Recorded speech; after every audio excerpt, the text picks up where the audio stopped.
Research suggests that an individual's ability to cope with stress is more predictive of mental health than the abundance of stressors in a person's life.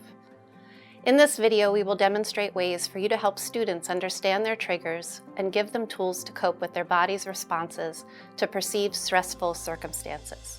While these tools do not make strong emotions go away, consistent and routine opportunities to practice regulating can help to rewire the brain and allow a student to learn and engage in school and in life. This video highlights two essential practices that are intended to work hand in hand and must be implemented together to be effective.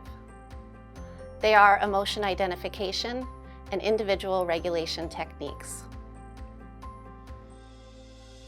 You may already be familiar with some of these ideas, but we ask that you be particularly intentional and deliberate in implementing these practices in your classroom over the next several weeks. Strategy 1, emotion identification.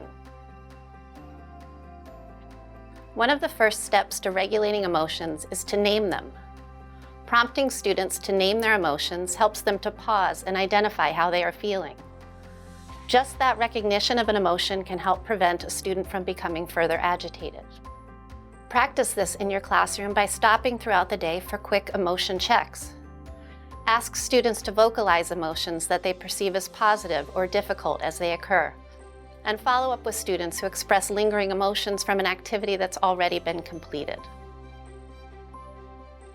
Share your own emotions, including both positive and unpleasant emotions, as they occur throughout the day. Be mindful that positivity is contagious, so try to share more positive emotions than unpleasant or difficult ones with your class. I'm feeling great today. The weather makes me happy. When you do express a difficult emotion like stress, agitation, or worry, follow this up by modeling a regulation strategy of your choosing. Sharing your own emotional experience will help students understand the connection between feelings and behavior. Emotion identification is part of many social-emotional learning curricula, so feel free to use any materials that your school may have provided for you in your approach. Strategy 2, individual regulation techniques. When students are feeling agitated or dysregulated, there are a variety of tools and approaches they can use to regain control. Take time to teach your students these tools, including the following. Deep breathing. Quietly and slowly blowing out all breath, then allowing the next breath to come in more quickly. Then repeat with a slow exhale. Practice this with your students before expecting them to do it. All right, we're gonna do some stress relief exercises, okay? All right, so the first one is gonna be a deep breath. So we're gonna take a really big inhale and then we're gonna do a big exhale. So we're gonna do it all together, okay? Let's get started in 3, 2, 1.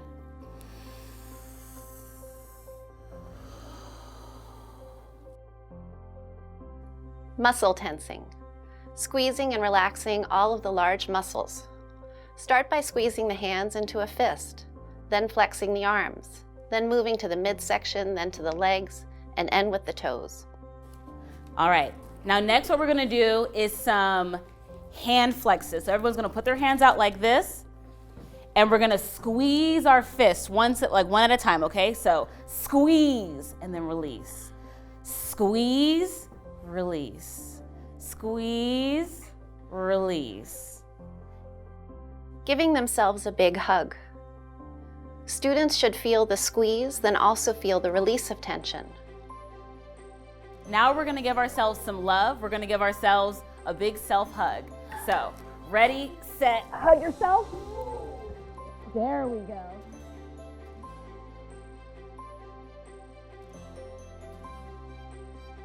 Moving their large muscles. If appropriate for your group, allow them to go for a brief walk, stretch by their desk, or do a brief physical activity like push-ups or a wall sit. Getting a drink of water. The benefits from this are twofold. Sometimes students just need a chance to get up and move, but water can also be grounding and can encourage a pause and help reset breathing. Taking a break in the calm corner. Remember that it should be a student's choice to use the calm corner space, and that there should be a time limit to it. It can be offered as an option when helping a student choose something from their toolbox, but but should never be used as a consequence for negative behavior. There are several resources to guide you on how to teach your student these techniques, including Headspace, Calm Kids, Insight Timer, and Go Noodle. After teaching your students various regulation tools, have each student pick 3 of them. Write down their chosen tools and tape it to their desk. When they are feeling agitated, allow them to choose one of the tools from their toolbox to help them cope with the feelings they're experiencing. The next activity we will show is an option that can be introduced after you have worked with your students to practice identifying emotions and using regulation tools when they become dysregulated. Teach students to anticipate strong emotions and help them plan out what they will do when they are feeling dysregulated. When a special event is coming up, like a field trip, a test, or a fire drill, ask students how they think they will feel when these events take place. We're gonna take a math test today. Now I want you to think about how you're gonna feel and what you're gonna do when you feel that way. Now turn and talk about that to your partner. I'm gonna feel confident and when I feel confident.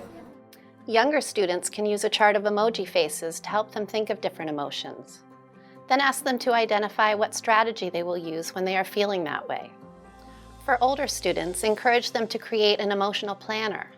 Allow them to anticipate their emotions in advance of an event. This can be done publicly using a scheduled bulletin board or within a student's personal planner. Working in a school can be stressful. Regulation techniques can be just as helpful for educators as they are for students. Remember that children look to adults to help them regulate. If you, as the teacher, are feeling anxious, agitated, or angry, you can bet your students are sensing that and feeling it too. But if you are calm, safe, and consistent when engaging with students, they are more likely to feel relaxed and calm in your presence. When difficult moments occur, use some of the techniques mentioned here to mitigate them. Better yet, verbalize to your students what you are feeling and the tool you are using to try to regulate yourself. Teachers must practice, intentionally use, and model the strategies discussed to promote regulation in classrooms. Okay, I'll be honest, I'm really frustrated and I raised my voice. Sometimes I yell when I'm angry. I'm gonna take 3 deep breaths so that I can calm myself down, and that way I can talk a lot more nicely in the future, okay?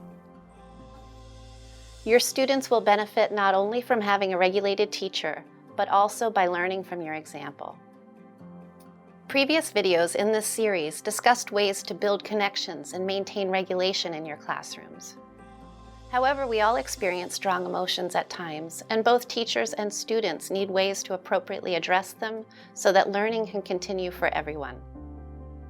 The more you incorporate these practices into your classroom, both by coaching students to use them and modeling them yourself, the quicker your students will be able to use them independently.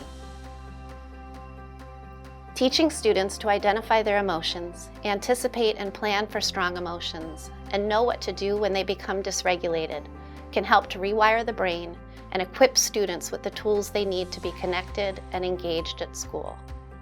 You might even see the added benefit of students displaying increased empathy once they become more aware of their own feelings and have practiced listening to other students talk about their emotions.